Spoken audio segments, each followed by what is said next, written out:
My neighbor smiled at us every day for 3 years. I had no idea what he was doing the moment we left for work.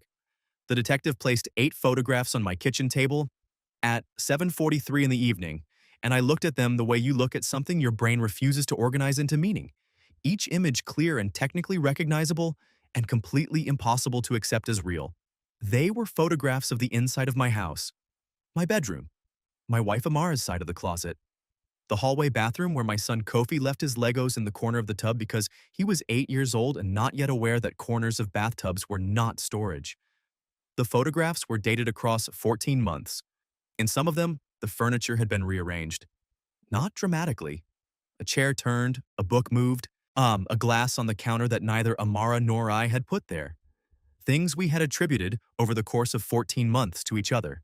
The detective's name was Sergeant Imani Oduya, 13 years in the Residential Crimes Unit, and she set the photographs down with the specific, careful precision of someone who has delivered information like this before and understands that the person receiving it needs a moment before they can receive anything further.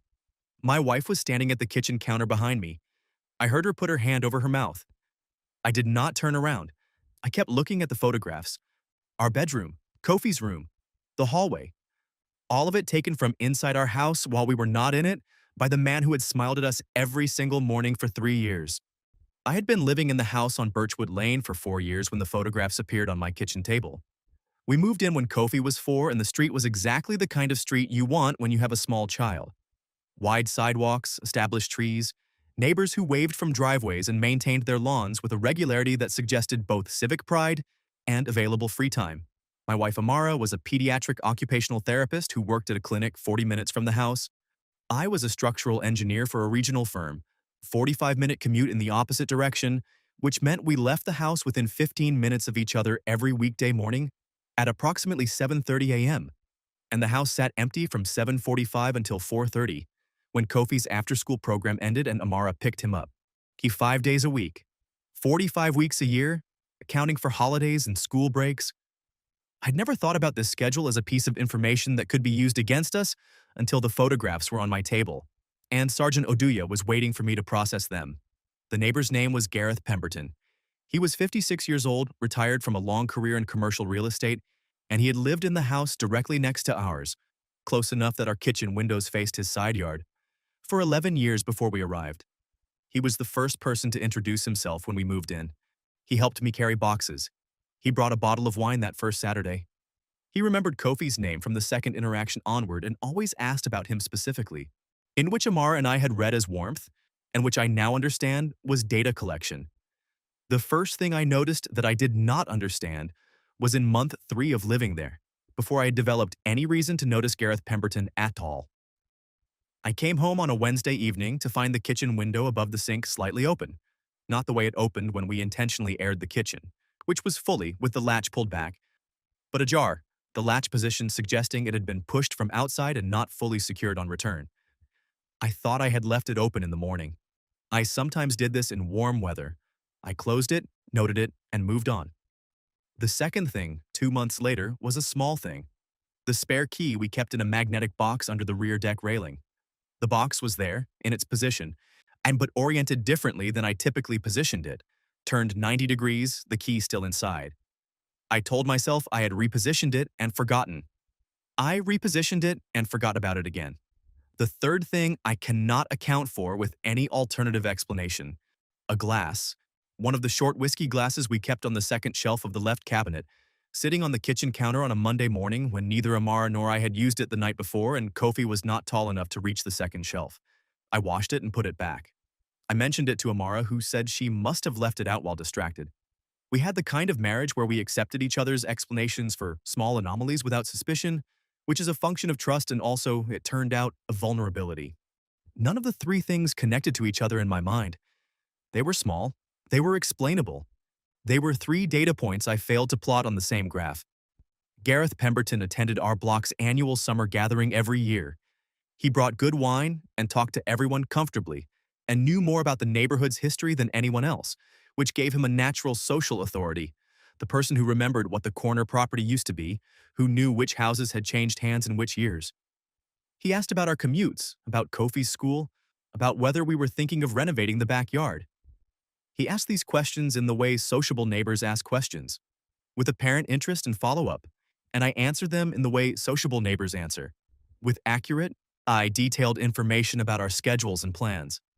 I told him we were both gone by 7:30 most mornings. I mentioned the after-school program.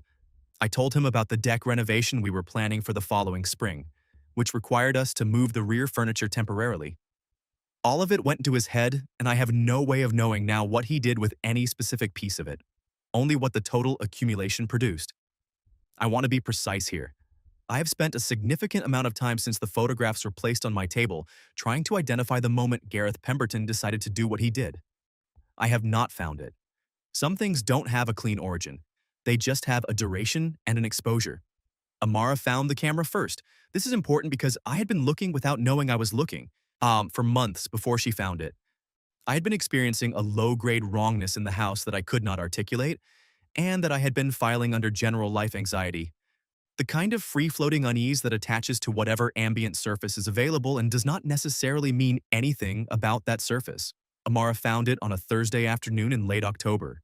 She was changing the smoke detector batteries, which she did on a schedule she kept in a calendar app and which I always forgot about until she reminded me. She stood on a chair in the hallway to reach the smoke detector outside our bedroom door, and when she took the detector cover off, she found attached to the interior of the casing with a small adhesive mount, a device the approximate size of a USB drive with a lens visible at one end. She did not know immediately what it was. She photographed it with her phone, replaced the detector cover, and called me at work. I looked at her photograph for approximately 30 seconds and then I understood what I was looking at. And the understanding arrived not as a single thought, but as a cascade. The glass on the counter, the repositioned key box, the slightly open window, each anomaly reattaching itself in sequence to a revised understanding of what had been happening in our house. I left work and was home in 25 minutes, which is faster than the route normally allows. We called the police that evening. The responding officer was a patrol officer named Delroy Asante, who took our statement, documented the device, and told us to leave it in place for the time being to preserve the chain of evidence, which was a term I had not previously considered in the context of my own hallway. He said he was escalating to the residential crimes unit and that someone would be in contact within 24 hours. Sergeant Imani Oduya called me the following morning at 8:15 a.m. She had a phone manner that communicated both competence and the weight of what she was about to say, the combination of which I have since identified as the specific quality of law enforcement professionals who have delivered hard news enough times to know how to calibrate its delivery. She said the device in the smoke detector was a commercially available surveillance camera, Wi-Fi enabled with local storage, the kind of equipment available without any specialized knowledge or license. She said they would need to conduct a full sweep of the house. She said I should prepare for the possibility of finding more than one device. I had not prepared adequately for this possibility. There were four. The sweep happened on Friday afternoon with a team that included Sergeant Oduya and two technicians from the Digital Forensics Unit. Their names were Kwame Brony and a woman named Detective Constance Jeffries, 12 years in digital forensics, who moved through each room with a scanner and a methodical patience that felt profoundly at odds with what she was finding. The four devices were in the hallway smoke detector, the living room cable box, the kitchen light fixture over the sink, and, most significantly, a small device mounted inside the thermostat housing in the master bedroom. That last one produced a response in me that I have not fully described to anyone because I do not have adequate language for it. The master bedroom, the thermostat housing. 14 months of footage, Detective Jeffries told me when she reviewed the storage. The other three devices had been placed more recently, 1 to 4 months ago. The hallway camera had been there for 14 months. I stood in my own bedroom and tried to locate a feeling that matched the information and could not. My hands were flat against my thighs and I could feel my own pulse in them, which is a thing that only happens to me under specific conditions. And I stood there until Sergeant Oduya appeared in the doorway and said my name. The footage on the devices contained what the forensics unit described in their report it as regular interior footage of a residential property captured without the knowledge or consent of occupants. This language, accurate and clinical, does not convey what I experienced when Sergeant Oduya described the content to me in her office the following Monday. She told me that a preliminary review showed footage of our daily routines, morning departures, the cleaning schedule, where we kept specific items, the internal layout and usage patterns of every room in the house. She said there was no footage of a sexual nature, which she said in a tone that suggested she understood this was not a sufficient reassurance given the circumstances, but that it was the reassurance she could offer. She said there was footage of Kofi, my son, 8 years old, in the hallway, in the kitchen, in the living room, across 14 months. She said it carefully and watched my face while she said it. I did not have a response that was proportionate to the information. I sat in her office chair and looked at the wall behind her desk and felt the specific cold of something being taken from me that I could not name and could not get back. I called my wife from the parking lot after the meeting. She was at work. She asked what Sergeant Oduya had said, and I told her. The silence on the phone lasted approximately 12 seconds, which I counted, which is something I do when I need to track something and don't have another way to do it. Then Amara said, "He watched our son," and the sentence had a flatness in it that was more frightening than any volume would have been. I said, "Yes." She said, "In our house." I said, "Yes." She said she would leave work immediately. I said I would come home. We arrived at approximately the same time and stood in the kitchen and looked at the light fixture over the sink, which had already been cleared by the technicians but which still had the small mark where the mounting adhesive had been removed from inside the housing. We stood and looked at the mark for a while without speaking. Kofi was at school. He did not know anything. We had not decided yet what to tell him, and the not deciding was its own specific difficulty layered on top of everything else. Gareth Pemberton was at his house on that Friday, the day of the sweep, and on the Saturday after it. He waved from his driveway when I took the recycling out. He waved with the same wave he had used for 3 years, slightly raised hand, a small tilt of the chin, and I waved back because I had been explicitly instructed by Sergeant Oduya not to alter my behavior toward him while the investigation was active and the warrant for his property was being prepared. I waved back at the man who had cameras in my bedroom thermostat for 14 months, and I am still not entirely sure how I managed the physical action of it. The wave was the hardest thing I did in that entire period. Harder than the conversation with Kofi, harder than the meeting with the attorney, harder than anything that came after.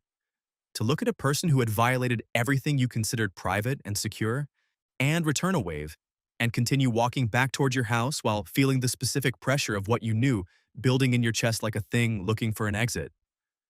I waved. I went inside. I closed the door. I retained an attorney on the Monday after the sweep. Her name was Vivienne Quarty, a specialist in residential privacy law and criminal victim advocacy with 16 years of practice, and I found her through a referral from a colleague whose situation I will not detail here, but which had produced in him a specific knowledge of who to call when cameras were found in your house. Vivienne had the quality of someone who had been angry on behalf of clients for long enough that the anger had converted into precision, and precision was what I needed. She reviewed the forensics report, the device specifications, the footage inventory, and the case timeline in a single 3-hour meeting, and at the end of it, she said, "This is not ambiguous, and he is not going to be able to frame this as anything other than what it is." She said the footage of a minor was the element that elevated the charges significantly. She said the installation of devices in the master bedroom, combined with the documented access via the spare key, supported a charge of criminal invasion of privacy and potentially breaking and entering. She said she would be filing a civil claim alongside the criminal prosecution. She said, "You are going to be okay." She said it in the tone of someone stating a fact rather than offering comfort, which was the version I could receive. The warrant for Gareth Pemberton's property was executed on a Wednesday morning, 14 days after the sweep of our house. I was at work when it happened because Sergeant Oduya had asked me not to be present, which I understood and resented simultaneously. She called me at 11:30 a.m. And told me the search had been productive. This is the word she used, productive. What it meant, as she unpacked it over the following several minutes, was this. Gareth Pemberton's home office contained a dedicated server with a storage capacity of approximately 40 terabytes. It contained footage not just from our house, but from 2 other properties on Birchwood Lane and one on the adjacent street.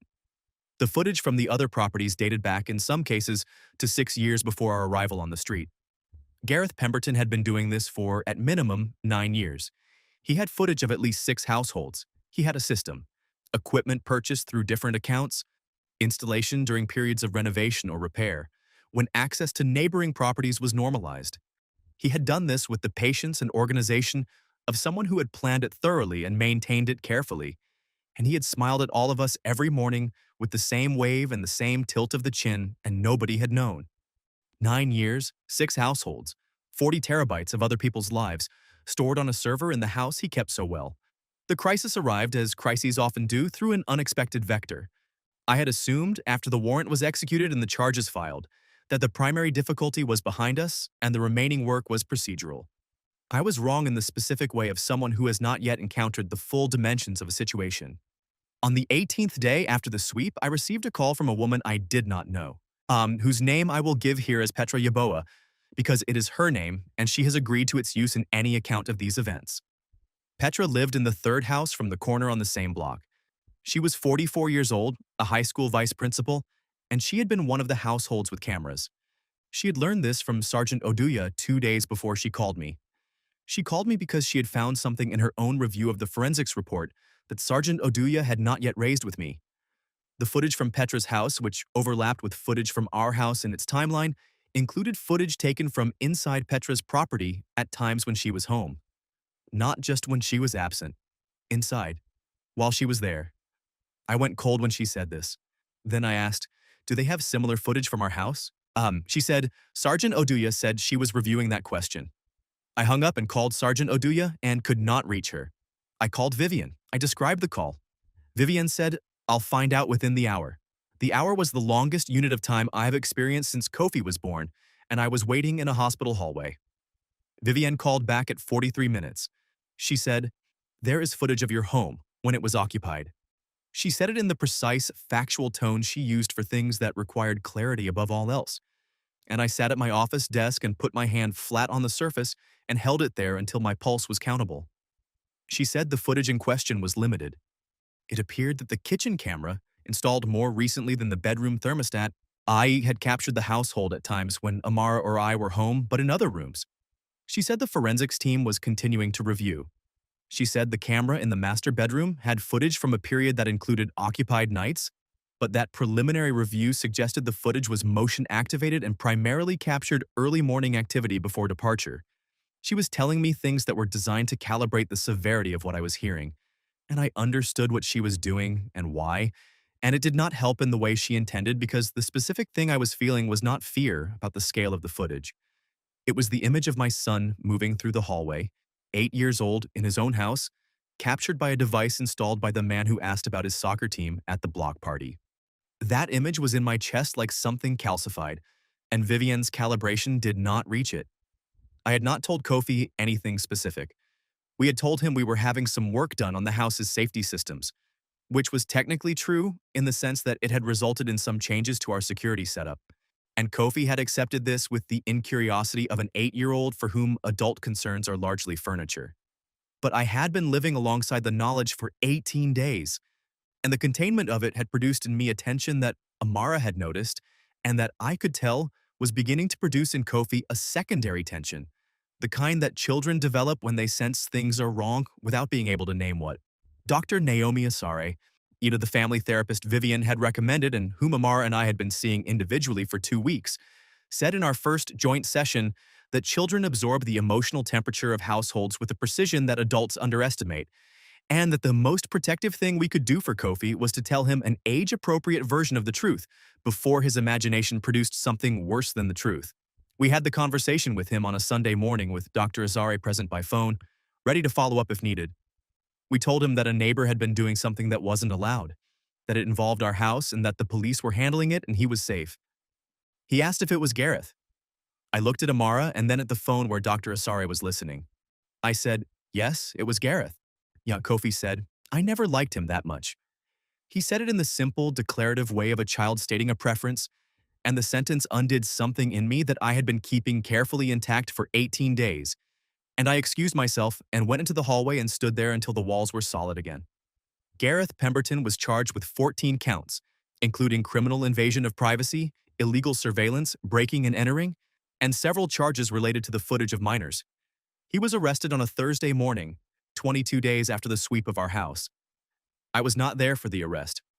Sergeant Oduya sent me a text at 9:17 a.m. that said, "He's in custody."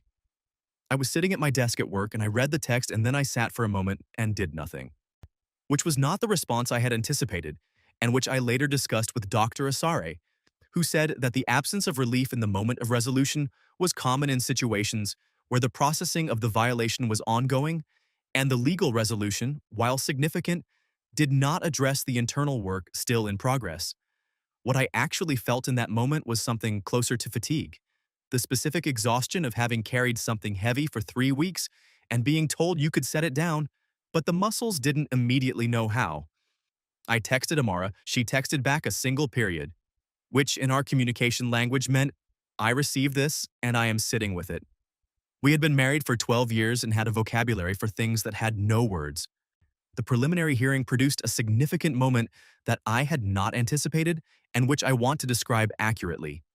Vivienne had filed the civil claim alongside the criminal prosecution, and at the preliminary hearing, Gareth Pemberton's attorney attempted to argue that the footage had been gathered for purposes of personal interest in the properties, framing it as an obsessive hobby rather than deliberate targeting. This framing was, to put it plainly, the kind of argument that insults the intelligence of everyone in the room, and it was addressed accordingly. Sergeant Oduya testified about the systematic nature of the operation, the dedicated server, the multiple properties, the 9-year timeline. Detective Jeffries presented the digital forensics report, which detailed the organization of the footage into labeled folders organized by property and date, a level of deliberate curation incompatible with the passive hobby argument. The judge, whose name was the Honorable Patricia Mensah Asante, asked Gareth Pemberton's attorney to clarify how an individual with no professional reason for residential surveillance had come to possess 40 terabytes of footage from multiple households organized into dated folders. The attorney did not clarify this adequately. The case proceeded to trial on all 14 counts. I sat in that courtroom and watched Gareth Pemberton, who had brought wine to our house when we moved in, sit at the defense table and listen to the systematic account of what he had done, and he kept his hands flat on the table in front of him and did not look at any of the people he had filmed. The trial lasted 8 days. I will not recount all of it here because the volume of the experience is not something that compresses cleanly into summary, and because some of what was presented in court touched on the other households in ways that are not mine to describe in detail. What I will say is that the footage from Gareth Pemberton's server was presented as evidence in a way that required it to be confirmed as real by experts, which it was multiple times, and that the organized, systematic nature of the archive was established beyond any reasonable alternative interpretation. Vivienne called this the self-incriminating documentation of a man who was very organized and not very wise, one which was one of the few moments in the trial period where I came close to something that felt like dark humor. He had labeled the folders, he had dated the footage, he had organized his surveillance with the same professional precision he had presumably applied to his career in commercial real estate, and that precision became the most comprehensive evidence against him. He was convicted on 11 of the 14 counts. The 3 counts that did not result in conviction were reduced charges related to the earliest footage, where the statute of limitations created complications that Vivienne had anticipated and had told me not to anchor my outcome expectations to. The 11 convictions included the charges related to the minor footage, which carried the most significant sentencing weight. He was sentenced to 4 years. When the sentencing happened on a Monday afternoon in November, I was present. Amara was present. Petra Yaboa was present, along with representatives of 2 of the other households. Gareth Pemberton stood in that courtroom with the same composed posture he had maintained throughout the trial, and I watched Judge Mensah Asante read the sentence and watched his face for something. I am not sure what I was looking for. Some acknowledgement of weight or consequence or the particular thing that I needed to see, which I think was evidence that he understood what he had taken. He did not give me that evidence. He looked at the judge with an expression that was controlled and empty, the expression of a man who had spent his career presenting a constructed surface and had not yet encountered a circumstance that required him to drop it. I drove home after the sentencing and sat in our driveway for a few minutes before going inside. The house next door was being sorted by a property management company. Gareth Pemberton had owned it outright, and his adult daughter in another state was managing the sale. The curtains were open and the rooms were visible and empty, which was the most naked I had ever seen that house look. 3 months after the sentencing, we replaced every smoke detector, every thermostat, and every device housing in the house. We had already done this twice before, but the third time felt different, less reactive, more like reclaiming. Amara repainted Kofi's room in a color he had chosen himself, which was a shade of green that I would describe as aggressively vivid and which he loved completely. We got a dog, a 3-year-old rescue named Sable, who had the disposition of someone who had been through something hard and had come out of it watchful and loyal, which felt appropriate. Kofi and Sable established a relationship within the first week that had the quality of two specific individuals who had found each other, and watching them occupy the hallway together produced in me something I had not been able to locate since the photographs were placed on my kitchen table.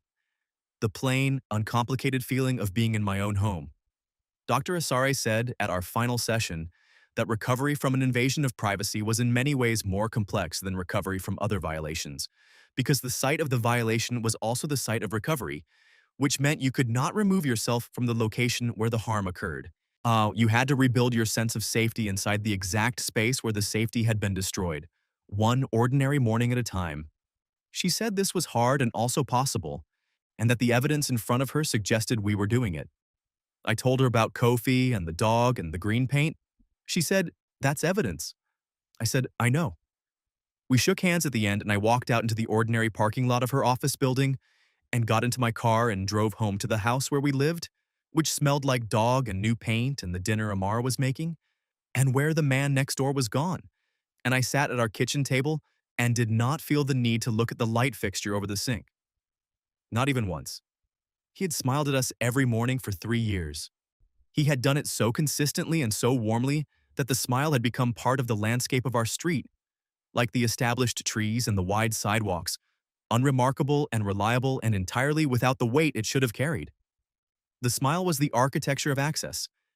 It built the trust that made the access possible, and the access built a record of our lives that lived on a server in the house 30 feet from where my son played in the backyard and believed himself safe. I do not know what to do with the information that the warmth and the violation were always the same person. I have been told this is one of the hardest things about what happened, and I have found that this is accurate. What I have learned to do, which is not the same as what I have learned to feel, is treat the smile as evidence of what it actually was rather than what it appeared to be. Not warmth, not neighborliness, but instrument. Once you understand a tool for what it is rather than what it looks like, you stop being surprised by what it was used for. That understanding is cold and hard-edged and useful, and it is the clearest thing I have taken out of the 3 years I spent waving back.